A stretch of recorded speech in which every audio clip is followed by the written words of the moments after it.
Hi friends, ఈరోజు మా ఇంట్లో లక్ష్మీ పూజకి దద్దోజనం నైవేద్యం పెట్టాము. ఈ దద్దోజనాన్ని ఎలా చేయాలో చూపిస్తాను.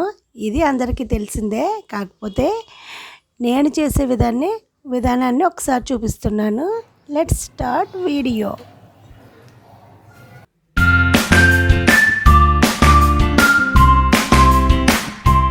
ముందుగా క్యారెట్ తురుము, చిన్న అల్లం ముక్క చిన్న ముక్కలుగా కట్ చేసుకొని, శనగపప్పు, మినపప్పు, జీలకర్ర, ఎండుమిర్చి, పచ్చిమిరపకాయలు, మిరియాలు, కరివేపాకు, 1 కప్ పెరుగు, 1 కప్ రైస్లో కొంచెం సాల్ట్ వేసుకొని ఈ కప్పు పెరుగు వేసుకొని బాగా కలిపేసుకోవాలి.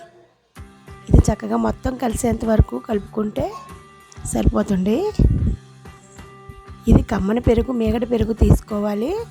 ముందుగా స్టవ్ ఆన్ చేసి ఒక బాణీలు పెట్టి 1 స్పూన్ నెయ్యి వేసుకొని, ఇది హీట్ ఎక్కిన తర్వాత మాత్రమే పోపు దినుసులు వేసుకోవాలి. మన ఛానల్ ఎవరైనా కొత్తగా చూస్తున్నట్లయితే సబ్స్క్రైబ్ చేసుకోండి. ఈ వీడియో కనుక మీకు నచ్చినట్లయితే లైక్ చేసి షేర్ చేయండి.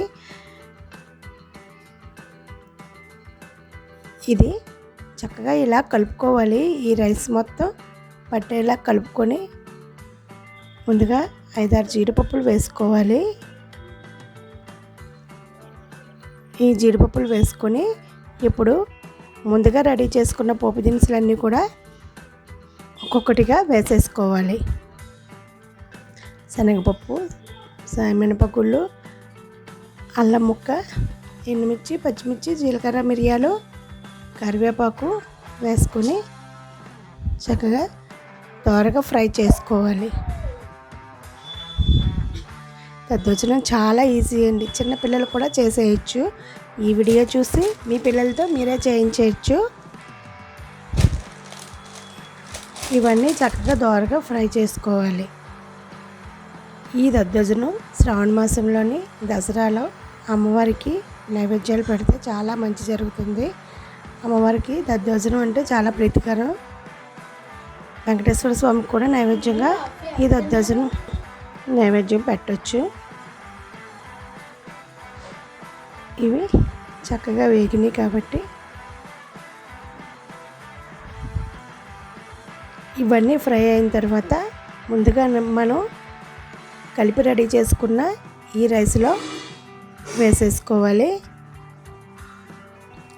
ఇలా చక్కగా మొత్తం వేసేసుకొని ఇప్పుడు ముందుగా కోరుకున్న క్యారెట్ తురుముని చుట్టూ గార్నిష్ చేసుకోవాలి.